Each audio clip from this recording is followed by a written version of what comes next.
नमस्कार दोस्तों, मैं सुनील कुमार आपका स्वागत करता हूं आपके अपने चैनल क्या ऐसा होता है। दोस्तों, सबसे पहले एक जरूरी सूचना। हमारे चैनल का उद्देश्य किसी भी अंधविश्वास को फैलाना और उसे बढ़ावा देना नहीं है। अब आप ये कह रहे होंगे कि भाई ये तो हर चैनल में यही बात बोलता है। दोस्तों, आप तो अच्छी तरह से जानते हैं, जितने कॉम्पिटिटर्स होते हैं उन्हें जब लगता है कि उनकी रोजी रोटी में कुछ रुकावट आ रही है, कुछ परेशानी आ रही है, क्योंकि भाई इसका चैनल शुरू हो गया है, इसके व्यूज भी बहुत अच्छे हो रहे हैं, जानकारी एकदम अलग दे रहा है, तो वो लोग टारगेट करने लग जाते हैं और फिर अलग अलग तरह से वो टारगेट करते हैं। तो इसीलिए सबसे पहले मुझे भी ये बात बोलनी पड़ती है। आप ये कहते होंगे भाई बार बार इस एक ही बात को बार बार बोलता है। वो ये कारण है, अदरवाइज कुछ नहीं, क्योंकि सब लोग बहुत अच्छी तरह से जानते हैं कि हमारे चैनल का वीडियो का किसी का उद्देश्य कभी भी किसी को क्षति पहुंचाने का नहीं है, ना अंधविश्वास फैलाने का है। तो ये तो पहली बात थी जो मैं हर वीडियो में बताता हूँ, बताना बहुत जरूरी होता है, क्योंकि पता नहीं कब किसके कंटेंट को लेकर और कोई एकदम परेशानी खड़ी हो जाए। तो दोस्तों, आज मैं आपके साथ जो वीडियो शेयर कर रहा हूं, जो जानकारी शेयर कर रहा हूं, वो उन लोगों के लिए है जिनके परिवार में कुछ आकस्मिक मृत्यु हुई है। जिस चीज का मैं बार बार अपने वीडियो के माध्यम से आप लोगों के साथ कुछ जानकारी भी शेयर करता हूं कि भाई आपके जो दादा परबाबा या आपके ननिहाल पक्ष में कुछ हो सकता है, कुछ ऐसे लोग होंगे जिनकी मृत्यु कुछ ऐसे आकस्मिक तरीके से हुई होगी। अभी मैं खबर पढ़ रहा था नोएडा के सेक्टर 21 में जो जलवायु विहार है, वहां पर एक छत गिर पड़ी और काफी लोग वहां पर दब गए, जिसमें से 3 या 4 लोगों को बताया गया कि भाई ये तो मर चुके हैं। तो ऐसे करके वो वारदातें किसी के साथ हो सकती हैं। पहले हम देखते थे कि गांव में क्या होता था, लोग फसल पे जा रहे हैं, खेत वगैरह पे जा रहे हैं फसल के लिए, तो वहां पर क्या हुआ, किसी सांप ने काट लिया, किसी और जहरीले जानवर ने काट लिया, या फिर किसी ने जो बैल वगैरह होते हैं उन्होंने सींग से मार डाला। ऐसी बहुत सी चीजें हमने देखी हैं। काफी बार हमने देखा है कि जैसे रोड पे जाते समय एक्सीडेंट हो गया, वो बंदा वहीं पे वो हो गया है। आपने भी बहुत बार देखा होगा, अमरनाथ यात्रा पे जाते हैं, वैष्णो देवी यात्रा पे जाते हैं, क्योंकि सनातन धर्म की चीजें ऐसी हैं।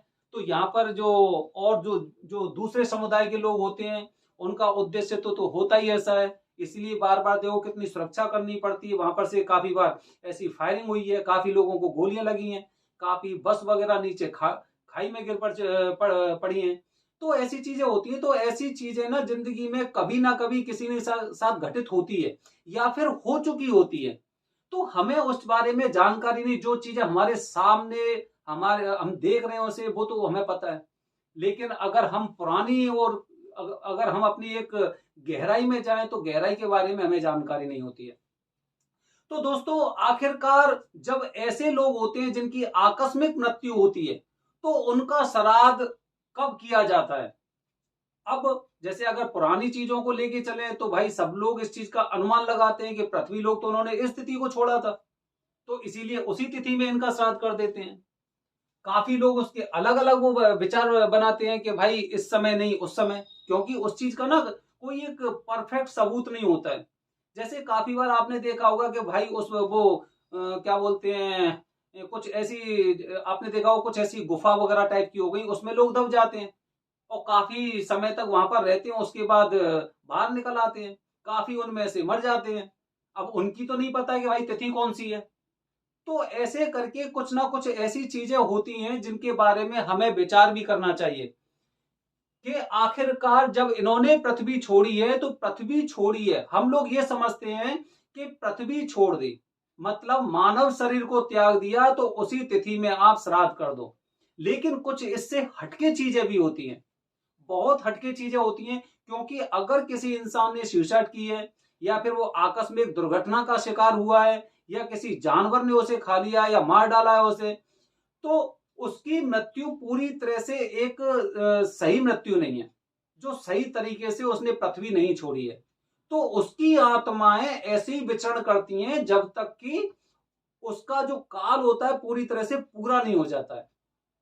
इसीलिए ऐसे लोगों के श्राद्ध की एक विशेष तिथि बताई गई है दोस्तों। वो तिथि होती है चतुर्दशी। चतुर्दशी को ऐसे लोगों का श्राद्ध किया जाता है जो लोग दुर्घटनावश, या फिर किसी ऐसी दुर्घटनावश ही मान सकते हो उसे, दुर्घटनावश उन्होंने पृथ्वी छोड़ी है, या आत्महत्या करके पृथ्वी छोड़ी है। तो चतुर्दशी को जो श्राद्ध किया जाता है वो ऐसे लोगों का किया जाता है। तो हर घर परिवार में कोई ना कोई एक ऐसा इंसान जरूर होगा जो ऐसी घटना का या दुर्घटना का शिकार अवश्य हुआ होगा। या तो हमें जानकारी है या फिर हमें उसके बारे में जानकारी नहीं है।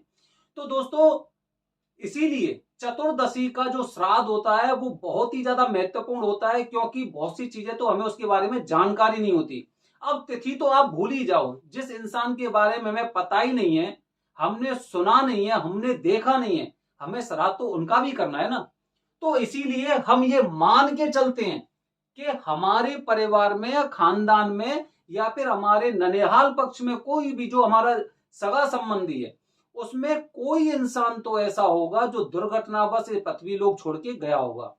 इसीलिए हमें ये सावधानी रखनी चाहिए कि जैसे पूरी श्रद्धा से, भक्ति भाव से हम पितरों को जल देते हैं, उसी तरह हमें और चतुर्दशी का वो श्राद्ध भी अवश्य करना चाहिए। मैंने बहुत से लोगों को देखा है कि अगर उनके परिवार में श्राद्ध अगर तीज या चौथ या पंचमी को मनाया जाता है तो उसके बाद वो केवल अमावस्या को श्राद्ध करते हैं, बल्कि ऐसा नहीं होना चाहिए। श्राद्ध आपको, वैसे मैंने आपको अपने वीडियो के माध्यम से बताया था कि श्राद्ध हमें 16 दिन करना चाहिए, लेकिन कोई 16 दिन नहीं कर सकता है तो कुछ ऐसी चीजें होती हैं उस दिन तो श्राद्ध बेहद जरूरी होता है। चाहे भले ही आप श्राद्ध अपने दादाजी की, अपने पिताजी की तिथि पे कर चुके हो, उसके बावजूद भी चतुर्दशी का श्राद्ध होता है या अमावस्या का श्राद्ध होता है, वो बेहद ही महत्वपूर्ण होता है। इसीलिए चतुर्दशी का जो श्राद्ध होता है, चतुर्दशी के श्राद्ध में और आपको अवश्य करना चाहिए। और लेकिन आपको उसमें एक चीज का बेहद ध्यान रखना है कि सबसे पहले जिसका श्राद्ध होता है, चाहे वो अपने तीज को किया हो, चतुर्थी को किया हो, जैसे दादाजी का श्राद्ध किया है आपके घर परिवार में, तो सबसे पहले जो पानी दिया जाएगा वो दादाजी को दिया जाएगा, उसके बाद उन लोगों का नाम आता है। तो घर में कभी भी अगर आप पितरों का तर्पण कर रहे हैं, जल दे रहे हैं, श्राद्ध कर रहे हैं, तो सबसे पहले जिनका हम श्राद्ध करते हैं, जो एक सबसे पहला नंबर है, उनका नाम सबसे पहले लिया जाता है, उसके बाद उनका श्राद्ध होता है। तो दोस्तों, मैंने अपनी वीडियो के माध्यम से मैं आपको बताने की कोशिश कर रहा हूं कि जो लोग दुर्घटनावश ये पृथ्वी लोग छोड़ के गए हैं, उनका श्राद्ध आपको कब करना चाहिए। तो उनका श्राद्ध कब करना चाहिए? चतुर्दशी को। चतुर्दशी इसीलिए बेहद ही महत्वपूर्ण तिथि होती है। दोस्तों, आने वाले वीडियो में आपके साथ वो एक जानकारी शेयर कर रहा हूं जिसके बारे में आप सोच भी नहीं सकते, क्योंकि श्राद्ध हम करते हैं। अब आप एक बात बताइए, जो छोटा बच्चा होगा जिसका नामकरण नहीं हुआ है, घर परिवार में ऐसी वारदात भी तो हुई होंगी कि जिनका नामकरण नहीं हुआ है, या फिर जो 7, 8, 6 साल के बच्चे हैं वो भी तो घर परिवार में से गए होंगे। चाहे हो सकता है वो हमारी कोई सी पीढ़ी में गए होंगे, कोई से पक्ष में गए होंगे, ननिहाल हो गया या फिर हमारा खुद का हो गया, हमारे बाबा वाली फैमिली होगी, कोई भी हो गया, गए होंगे उसमें से जरूर। उनका श्राद्ध कब करेंगे? और इसके साथ ही एक बेहद ही महत्वपूर्ण जानकारी ये कि अगर आपने अपने घर में कोई जानवर पाला है, वो कुत्ता हो सकता है या गाय हो सकती है, और वो इस पृथ्वी लोक को छोड़कर जाता है, तो क्या हमें उसका भी श्राद्ध करना चाहिए? मेरी आने वाली वीडियो में आपको ये जानकारी मिलेगी कि जो नवजात शिशु होते हैं या फिर जो आपके जो पेट्स वगैरह होते हैं या गाय वगैरह होती हैं, जो आपके पालतू जानवर होते हैं, उनका श्राद्ध क्यों बेहद जरूरी है और हमें कब करना चाहिए। मेरे आने वाली वीडियो में बने रहें हमारे साथ। धन्यवाद दोस्तों। जय हिंद, जय भारत, हर हर महादेव।